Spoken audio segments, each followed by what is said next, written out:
People don't know. Loneliness, there's no diagnosis, there's no treatment, there's no science that they said, oh yeah, there's cure for loneliness. No, there isn't. I would say the biggest, people think, oh, I've got this diagnosis. For instance, somebody might have cancer. They go, oh, well, I'm going to die. But you're not going to die straight away because you get managed, you get treated. Yeah. The biggest killer people don't understand is the biggest killer is loneliness. Welcome to Vulnerability Muscle, the inspiring podcast challenging norms and helping you redefine vulnerability as a strength. I'm your host, Reggie D. Ford. Each episode of Vulnerability Muscle dives into a variety of topics such as mental health, social issues, and mindset shifts. We explore the power of vulnerability and fostering meaningful connections, healing, building resilience, and promoting personal growth. Sometimes these conversations are uncomfortable, but good workouts often are. So join us and flex that vulnerability muscle. Welcome to the Vulnerability Muscle, the empowering podcast, helping you redefine vulnerability as a strength that helps connect, to heal, to grow, and ultimately humanizes us all. Today, I have an amazing guest, Sukhvinder Kaur. I'm excited to talk to her. We have a book that she has recently published that she's going to talk about loneliness and isolation and how to break through some of those things. But Sukhvinder, thank you so much for joining me. First of all, thank you very much for having me. It's an absolutely honor to be on your podcast this evening. And yeah, hello everyone who's actually listening from across the world, the UK, and across wherever you are sitting. Yeah, thank you very much. Hello everyone. Hope you're well. Yes, and so Sukhvinder's in the UK. I am here in Nashville, Tennessee, in the US, and so we are across the pond. But through technology, we're able to make this connection, and I think that is important, especially as we jump into a topic that you are very passionate about, which is isolation and overcoming that loneliness. But before we do, I have a segment that I like to call "What Comes to Mind." And so it's three questions, and let me know what comes to mind when you hear these things. What comes to mind when you hear the word vulnerability? Vulnerability comes in my mind is that someone feeling like burden on somebody else. Mm. They are feeling hopeless, things that they can't do before, and now they're actually relying on somebody else to take care of them and feeling that vulnerability. Yes, it's a huge something. Yeah, a huge thing on somebody. Yeah, who actually going through that. Yeah. Yeah, I appreciate that perspective. What do you do when to center yourself when you're feeling stressed out or maybe even depressed? So basically, what I do is like, I'm really a religious person. From my traditional family, brought up, from my grandparents, but my parents, we all been all religious, and so when I'm feeling that way, I tend to sit down quietly, close my eyes, and put a meditation prayer on, and sort of like that sort Yes. of eases my mind. And I tend to actually, while I'm sitting in meditation, listen to that prayer, I tend to do some breathing tech skills as well. So yeah, that really helps. That's amazing. I love it, and I incorporate some of the same things in my life. So it's glad to know that that helps you as well. This one may take a little minute to think about, but can you think or share your one of your favorite childhood memories? Well, I've got so many, to be honest, because my child was absolutely, I'm quite privileged actually, for my parents as well, and for my late grandparents as well. Actually, they brought me up absolutely very, loving and caring, beautifully. So, but my very memorable memories, like from my childhood, I missed as well, like um when it used to be a festival on Christmas, every time my mum buys some, my parents used to buy things. There's five of us, siblings. I'm the oldest out of four of us, and it's so nice that when we used to get together, mum used to be in the shopping, and she used to bring things for us. And so we used to gather in the living room. It's a small little living room, but those days it's like so much love, and we used to share things together. We used to appreciate those things together, and we used to, yeah, and used to do things together, and yeah, we used to share things. Even if mum bought one item between five of us, we used to appreciate a lot, appreciate even today as well. But when we were small, young, we used to appreciate those things as well a lot from my parents, Wow. and yeah. That's beautiful. I love that. It sounds like you had great community around you when you were growing up. That is beautiful. And I just want to highlight you one because you're a counselor, you're an author, you're a mental health advocate. And one of the things that stood out to me was that all the proceeds from your book are going to support mental health charities. I think that is amazing. What brought you to being the mental health advocate that you are? Um, something, to be honest, something passionate to my heart, dear to my heart, mental health, because actually one of my member families going through mental health Mm, in a young age, and that's also brought me more passionate, not because of my family member, but also has overall mental health, outside on society, and how affect it does, and people don't know how actually affects it, and also something dear to my heart, and the work they do to support those people going through challenges through mental health, and the work they do behind the hospitals and even the charity organizations, even in the care homes as well, you know, is beyond, really, really, a lot, they do. And basically, a lot of people from the outside, they don't see that side. And I had a mhm. privilege to see that side, unfortunately, from my family member as well.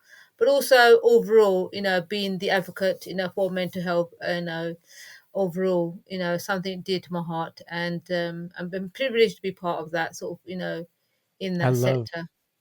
I love the framing of being privileged to be an advocate, to have experienced what you experienced, to give you that awareness. Because you're right, some people don't understand what it's like to go through mental health challenges or love someone who is going through mental health challenges. And I send my or my sincerity to your family member and hope that they are getting the support that they need to get through the challenges that they are being faced with. Um, I'm curious. So you were nominated for the Asian Prestigious Award. What does that award signify, and how does that relate to some of the impact that you're making in the world?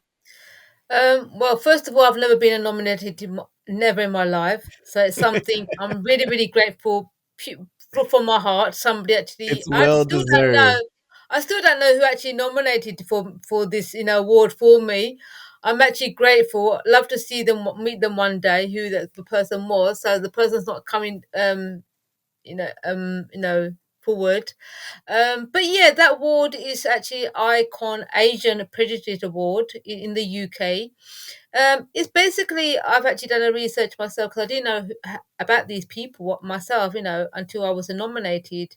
So I've been nominated for the Female Inspiration Award, because of my book, doing the impact of the book and the title of the book as well, and how it's actually supporting people who are going through it, or maybe somebody people might go through it in their journey. So but in that, I'm in that category, in that list, inspirational female award. So I'm really, really privileged for that. Really grateful for my heart, and it'd be so nice to actually be recognised for that award and bring it home as well. And Yes. when I say bring it home, I'm not literally going to bring it home for myself. It's actually going to be picked up for every single person on the universe, from the UK to across the world, actually Mm, voted for me, and also, actually understands and resonates for me. Why is this award actually being recognised for, what it actually represents as well? So it's actually really, really honoured from my heart, being actually, but there's so many other categories, people out there, who are doing so much other work as well, contributed to the community. It could be for somebody actually being nominated for a very good female presenter, radio presenter, something they might be doing into the food sectors, or even in the beauty sectors, skincare, or any kind of they're doing to help support people out there by their some work they're doing. So that yeah, so I'm actually gone for the book. So Yes. I wasn't actually thinking about that when I wrote the book though, but I'm actually honoured. So I can't Yeah. wait, to go to that ceremony soon. Yeah. Yes, well, I have my fingers crossed and I will be supporting and rooting you on from afar. So I hope that you win that. And you mentioned your book, and I want to say the title of your book because I think it's powerful. There is light at the end of the tunnel of loneliness. What inspired you to write that book? The reason inspired to me to write the book, firstly, because I went through loneliness. Like I said in the beginning, I had a lovely childhood, but brought up by my beautiful family, my parents, my grandparents, and we're so close, knit family. Um, so when my marriage broke down, when I was in an adult life, I came back home with two small children. They were small that time. Um, and I went through loneliness, even though I had basically my family support there, and that's our community I can go to speak to. I actually disconnected from everybody. So I actually went through loneliness. And when I went through loneliness, I actually came out from my comfort zone. I started to talk to people out in the community just to find out what is loneliness. Is there anything out there for lonely people, support, or anything that we can actually do to, combat this loneliness? So when I was getting support for myself, through actually talking to a therapist through the NHS, and that's when I got my support, and I started to actually do my research on that. And in that time, I actually started to volunteer for the mental health charity organisations in the where I live in the Kent in the UK, and I started to study psychology. So all that, I started to speak to all walks of life of people. So putting all that together, and I combated loneliness myself and living a happy life today. I literally found in my research and also qualified counsellor and working into the mental health charities and advocate for the mental health sector in the hospitals and the area. um, I found that people need help, and I need to help these people. So whatever actually helped me, I'm actually giving back in my book. It's a self-help book, and so everything helped me. I'm still using those skills. So I wanted to give back to those people who are actually feeling lonely, or who might be feeling lonely, who they might know who feeling lonely, and they can have support from that book and combat their lives and live a happy life as well and find peace and joy from it. Wow, that is beautiful. Thank you for writing your book. And I know that it must have been difficult going through those periods of your own loneliness, but to come out on this side, speaking about it and talking about the joy and the peace that you found through it, like kudos to you for being able to go through that journey. I think that is truly remarkable. I'm with I'm curious, if you don't mind just telling us a little bit about what's in the book. What, like, you talked about, finding community and a therapist. I think those are huge steps to take in dealing with anything that we may deal with on a personal level. For me personally, I got into therapy. I wish I had gotten into it earlier, but about 28, 29 years old. And it was originally for grief, having some significant losses in my life, and feeling like grief counseling was a easier transition into talking about a lot of the other stuff that I probably needed to talk about at that time. And it has been one of the greatest gifts I've given myself. And so I'm glad that you found therapy. But what were some of the other tips or tools that you could give folks out there that are dealing with loneliness? First of all, I will say, basically, sometimes when we go through, I mean, we all live in one society, on one God's earth in the world, wherever we are. But when I say that we live together, But our journey, our life journey, is our own individual journey. We're going through our journey on our own. So when we go through our life journey individually, we come across, like you said, you went through grievances and I went through a marriage breakdown. So we all can go through a journey, and challenges happen in our own personal life where we actually, go through loneliness, or isolated ourselves, or for any other reason, challenges. And what I first will say, and it was I actually went through it myself, and I'm sure you can resonate as well. And that basically, first of all, it's actually basically just feeling. First of all, question ourselves, just to accept it as well. Yeah, I'm feeling lonely and I need help. That is the biggest powerful thing that you can actually say first. First, accepting it is the Mhm. hardest thing. So, but when you've done acceptance and you feel that yes, I'm accepting, I need help, and please do help me. And then when you say that, that is when you find the way, the path to overcome any change you're going through that time. You will get there. But it's the Mm. first of all, the first biggest step is for us to accepting it, accepting anything that we're going through, the challenge that time coming to our lives, accepting it and saying, yes, I need help. Yes, I think that is huge. And oh, it's so I typically ask people like, what do you need help with right now on this podcast? Because I think that is a huge form of vulnerability to express that you need help.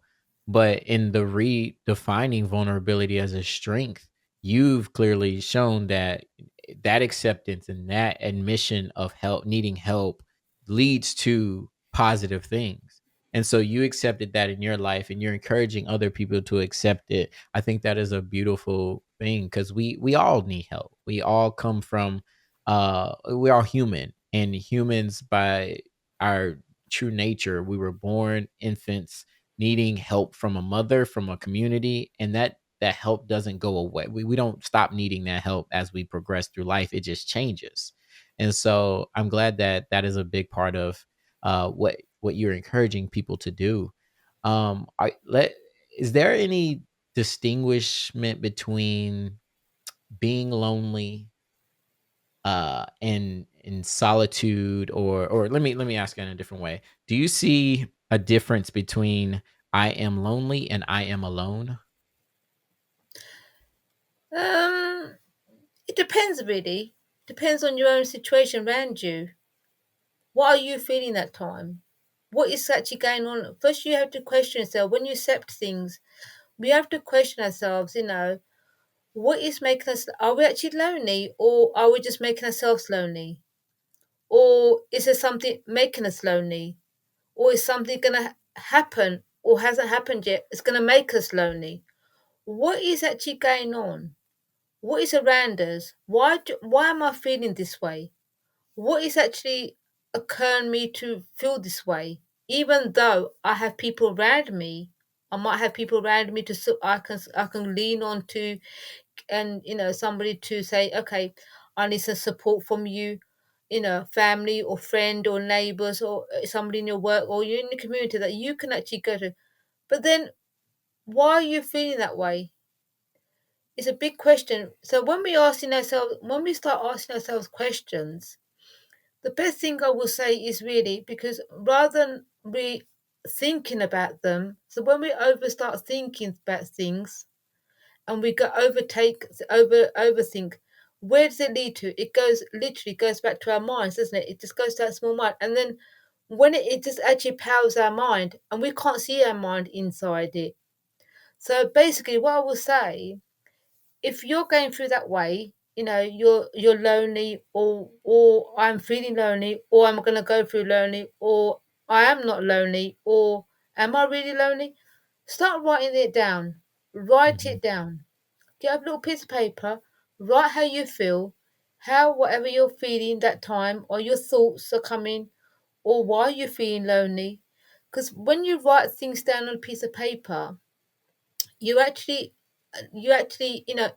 empowering, you're actually clearing your mind, putting it in front of your inside the paper, And then when you write things down and you go back to read it, what you've written, even on that time as well, when you're writing it, and when you look at it, you can actually see it. And when you're reading it as well back, and that makes it feel that you can just see it and you're actually clearing your mind, easing that pressure of your mind, seeing in front of you what you've written, and it starts to make clear understanding. And you can actually you're thinking from your thinking negative, you started to thinking as you're reading it back to what you've written, you're actually thinking a bit positive, and you actually can think, understand, and moving forward. How am I gonna be if there's anything negative there or something's actually stopping you? Just write anything down. Nothing is silly. Don't feel, oh, if I write this or I'm thinking this is silly, what people are gonna say. No, nothing is Yeah. silly. It's your life, it's your journey. Writing is very a powerful therapy that anybody could do because you're actually clearing your mind, easing that pressure from your mind, and how you're feeling on a piece of paper because you can see it clearly then, and it makes things understandable. So going forward. Yeah. And That you is can make good. Writing it down. and you can make right decisions as well going forward. Okay, I can do this. I can take this bit out. I don't need this in my life, or I can actually put this in my life to make things easier or to plan things. Writing is a actually powerful therapy. It's just like going to actually a therapy. You're talking because you're talking to Mhm. somebody, a therapist. You're actually talking about your own journey. So when you're Mhm. writing things down, it's actually your journey. It's nobody else's journey. It's just exactly the same as a talking therapy. It's your writing therapy. It's your journey. Yes, I love it, and that has been one of my I have a journal right here, like, I write That all the mhm. time, and it is this is the first safe space for me to be vulnerable, was to write my thoughts down in a place where I mean, even this has a lock on it. I don't You don't necessarily have to have a lock in this lock, I don't know, but to write things on a piece of paper that no one else could judge or criticize or that I felt any shame around. It was just me getting, like you said, to take that off of my mind and put it out into the world on a piece of paper was a form of therapy for me. So I love that you encourage the journaling and writing as well. Are there any common themes that you see in your counseling when you're working with other people that that are struggling with loneliness? Is it because we just came off of COVID pandemic, and the world felt isolation and loneliness at a big scale. Is there any other common themes that you see with people? Is it transitions in their lives or anything like that that you see that really brings that struggle of loneliness to them? Yeah, like I said, it's our journey, it's our life journey. We can have through our journeys, things happen, changes happen. We all go through different kinds of changes in our life. Nobody's journey is the same, even though we live in one society. And like you said, you're right. Since COVID as well, even COVID is actually gone now, and everything's all open. We can just carry on our lives, but it's actually made more loneliness. People are still stuck in that COVID, isolated and more. Now people even like rather than going work daily basis to the office or anywhere they work outside in the community. A lot of the time people have started to work during the COVID from home as well, and they're still working from home. Mhm. And some people actually lost their loved ones through COVID, so they're actually left. Some people are left on their own. They don't know what to do, you know. And some people actually lost a lot of stuff as well, like jobs as well, family members as well, even their own health. Physically as well, mental health as well increased as well. So COVID actually, no, that things happen. COVID came, this, virus came. We all got, locked into our homes as well, wherever we was in the world. But one part is done positive. It actually, cured, and we are all at the isolation. But the others made it more negative as well. People are still, even now, people are still stuck in that COVID. And in mental health, actually, in the UK, I don't know how where you are, but in the UK, it actually more increased. 50 Yeah, 50% same. more has actually increased, and it's increased even it's not in just in younger people. It's actually increased into more elderly people as well, Mhm. Yeah. and they just don't know how to reach out now. Even the people who actually was more socialized person, going out, communicate in the community, doing things together. Even those people are gone even more affected with mental health as well. So even mental health, in those hospitals, on the NHS, it's gone more. It's actually risen. Um. Yes.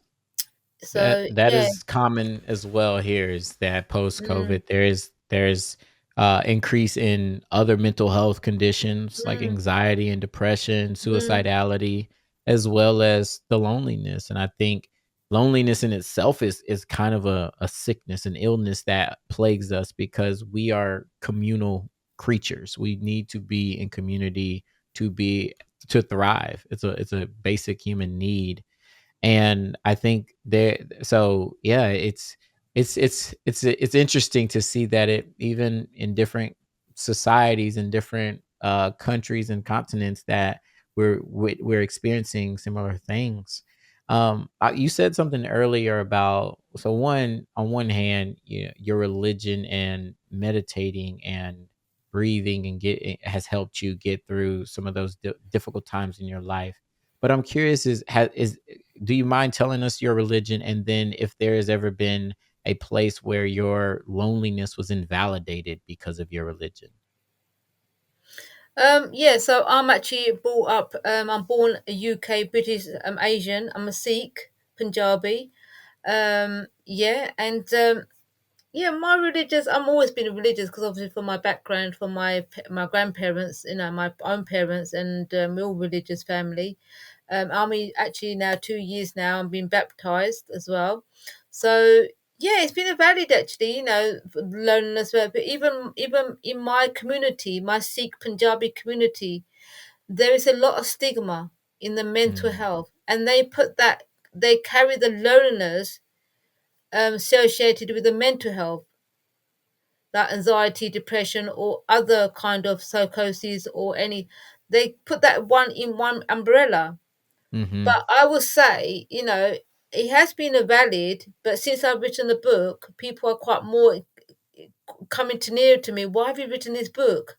Yeah. What loneliness, everyone's coming. Why have you written this book for? Who is this behind this book? Why is she reading this book? And the title, as soon as they read the title, it's like, wow. It's like, knock back. Wow. Tunnel. Yes, definitely a tunnel. But why is she reading this book? So they're always curious. It's good though. It's interesting because they're curious. Because this is why I wanted to, this is the because I want to support out there. But I will say, as we're on this subject as well, look, every single has we can manage it if we have like a disability, if we have got a diagnosis with something, illness or disease, or if we've got some mental health issue. We've always got, we can manage them because we get managed by medication. Yeah, we get managed by treatments as well. But I will say, people don't know loneliness. There's no diagnosis, there's no treatment. There's no science that they said, oh yeah, this cure for loneliness. No, there isn't. I would say the biggest, people think, oh, I've got this diagnosis. For instance, people got, somebody might have cancer. They go, oh, well, I'm gonna die, but you're not gonna die straight away because you get managed, you get treated. Yeah, the biggest killer people don't understand is the biggest killer is loneliness, being lonely, because there's no medication, there's no Mm, scientific. The only way you're going to combat this loneliness, if you are feeling loneliness, or somebody, is actually you're the only person who's going to be curing it. Only it come from yourself. Now, in over 3 million, in just in the UK, three over 3 million people are experiencing loneliness just in the UK. So if you imagine, if it's three over 3 million people just in the UK going through loneliness, how many people in the whole across the world are going through loneliness? Yes. So Yes. loneliness is the biggest killer you can imagine, because there's no cure of it, there's no medication for it, and there's no science that this is a cure for it, or any manager. The only way you can combat is from yourself. You're the Mm, only power of yourself to combat this loneliness. yes. And I want to point out something because what you're saying is actually scientific, right? So like loneliness can trigger stress hormones, which can increase your inflammation and make your body feel deregulated and put you in a fight or flight state, symptomatic nervous system state. And also studies. This is something I found, that studies found that lonely people had a 20% increase, a percent increase in risk of dying compared to not lonely people. And also their risk of dying from any cause increased by 14% because of their loneliness. And loneliness increases the risk of heart disease by 29%. I'm gonna say it again. Loneliness increases the risk of heart disease by 29%, and increases risk of stroke by 32%. I just looked those numbers up, but that is alarming. And like you said, there is no diagnosis of loneliness. There is no cure. There are ways to manage your loneliness through reading your book and finding good strategies. I think that is a huge point. And but it's something that needs to be addressed. Absolutely.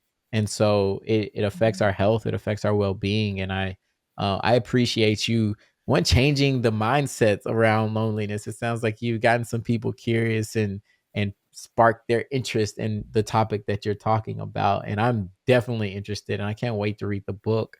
I'm as an author myself, I wrote a book that is very personal in nature, and I've had some amazing experiences with interacting with folks after they've read it.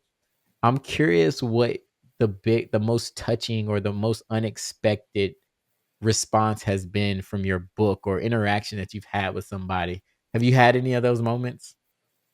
Yes, I've had people come across to me. I've had been called, invited to so many events at the moment. I just came from an event last night. A group of elderly people in a chatty cafe. They actually invited me to share and talk about my book.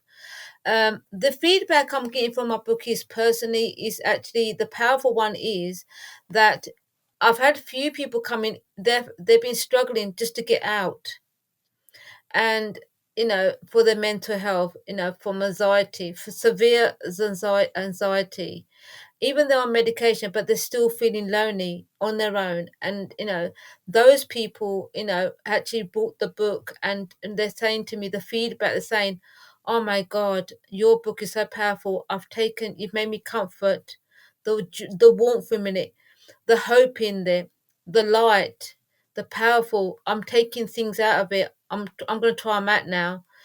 Even though you can't come out from your home for some reason, for disability reasons, or you're just feeling more, that unsociable, disconnected at the moment. This is a self-help book that you people from home, from staying at home, they can actually use and try things from just at home for the until they build their confidence up. So it's been a really powerful. I'm really privileged. For me, look, for me, it's that something like I wanted to give back to the society, because I knew what I went through it. And to be honest, it's a really, really, we say like we go for mental health, it's a really dark place. Yeah, it is. Yes, it is. But it depends on how far the mental health, darkness you go to. It depends, because all different kinds of diagnosis of mental health is a really big, big, big thing, big umbrella. And but when I went through that, it's a very, very dark place, and I wouldn't bid it on any single person on the universe. That's why it was so dear to my heart, and also, like, in the beginning when I said mental health is dear to my heart as well. And I've spoken to so many, many, many people in my life, even now today as well. And I wanted to give back meaningfully. I always give back, like to give back meaningfully, nothing in return. even though for this book as well, I'm raising money for the mental health charities to give back to those charities as well, you know. And loneliness, I wanted to give back so people actually can. I want to even out of 10 people, if one person's life is saved, for me, that is a lot. I wanted to leave something after me, I'm gone. I wanted to leave it for generation to generation, because loneliness, this book is for every single person. It's not aimed for, well, I was actually asked, where is this book can be aimed for? Who is this book for? No, loneliness, I said in completely from the beginning when I wrote the book, I said it's for every single person because our individual life journey is our individual life journey. Because, like I said in the beginning, I had a lovely childhood, but I brought up by my beautiful family, my parents, my grandparents. I went through loneliness in my adult life. So my Mhm. life was then, I went through loneliness. So I gave this book for every single person, across the world, across the UK, and it's really important, dear to my heart, and I want to this book, to be honest, personally, I want this book to go so far to people that to help them, support them. Even now today, somebody's hearing me, it's got my personal details in at the back of the book. They can reach out to me, let me Mhm. know, even say hello to me, tell me your thoughts about it, speak to me. That'd be a privilege. I'd be absolutely honored to hear from you guys. It doesn't matter. It's not gonna, I'm not gonna charge you because I'm a counselor. No, it's no cost. Just even hear you, how put a feedback on Amazon. It's on Amazon.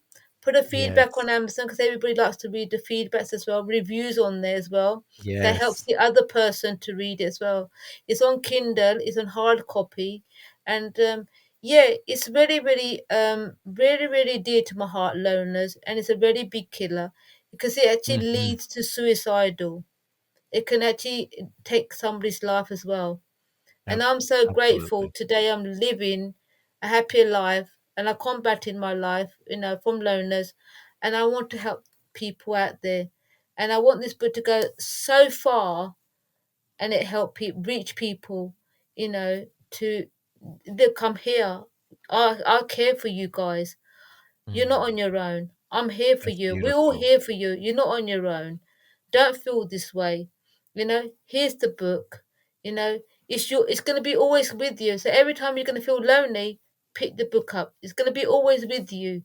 You're not on Yes. your own. I Yes. care. That's why I care and I've written the book for you guys. You speak with so much passion, and I can tell that it is bigger than you. Like you said, you want this to save lives, even if it's just one life. To save a life, that is purpose driven work, and you have put so much of your heart into this. And I can't thank you enough for doing it and for wanting to make the world a better place by helping people feel less alone, feel less lonely. And I like one of the things that I was listening for was whether or not your solution to loneliness was to find another spouse, and that didn't come out. It sounded like there was other things that you did that were internal to help you find what managed your loneliness. And so I this is going to come up in this rapid response, but the first part of this, it's rapid response, so you fill in the blank. But the first one, feel free to make it not so rapid, but fill in the blank here. Loneliness has taught me blank.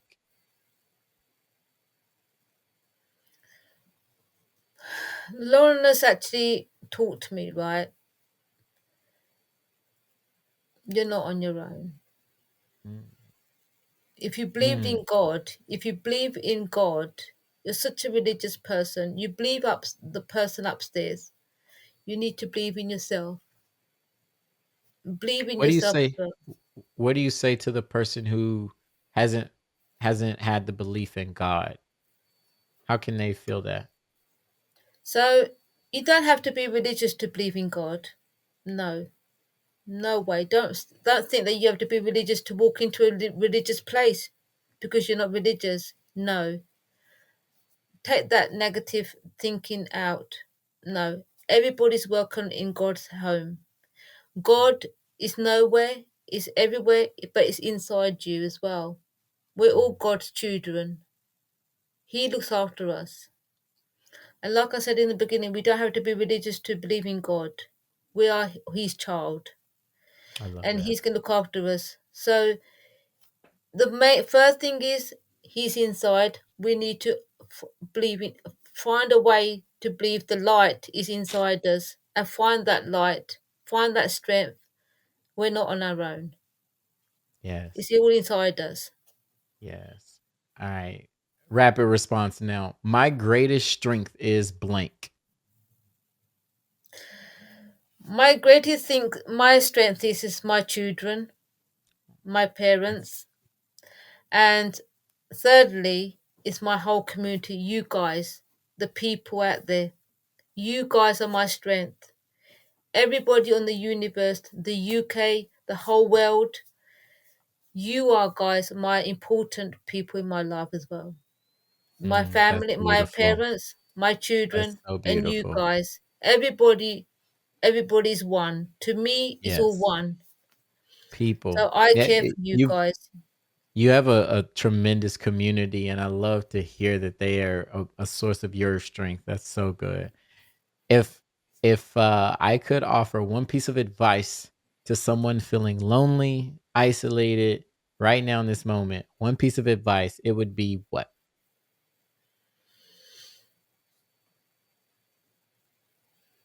If I say somebody came to what somebody for somebody asked me for advice, The one if you gave them one piece of advice, what would you say? I will say you're not on your own. I'm here for you. What is wrong? What is up? Tell me. You're not on your own.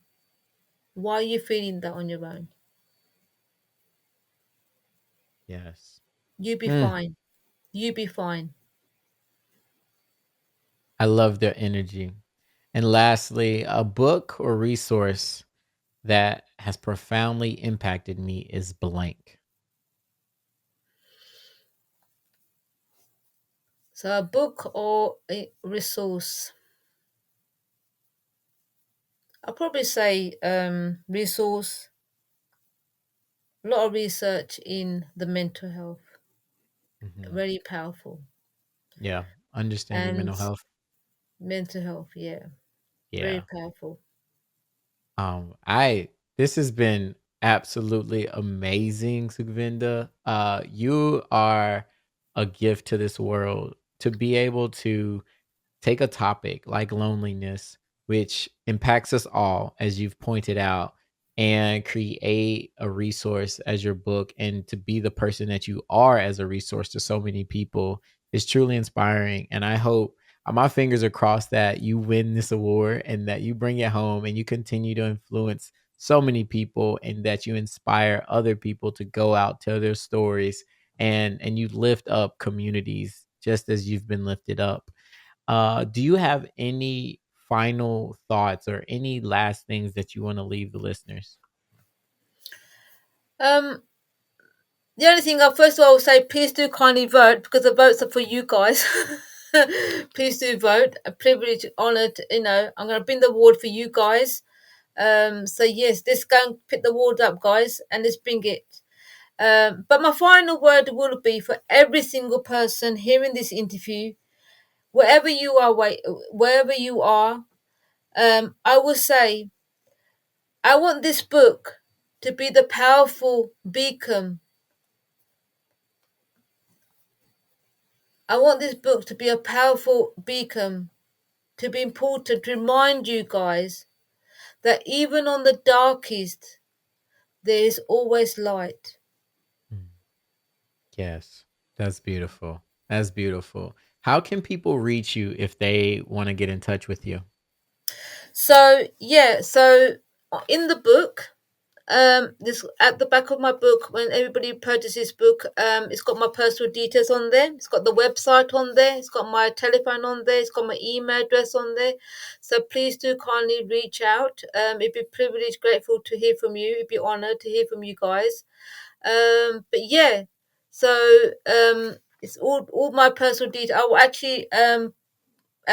wanted to be put that details on there actually because so I feel that if anybody buys the book, they probably want to know, want to say hi to me. They probably have that thought, as soon as, oh, I want to say hello or thank the author. I want to say, why do you read this? But they want to ask so many questions from the book as well.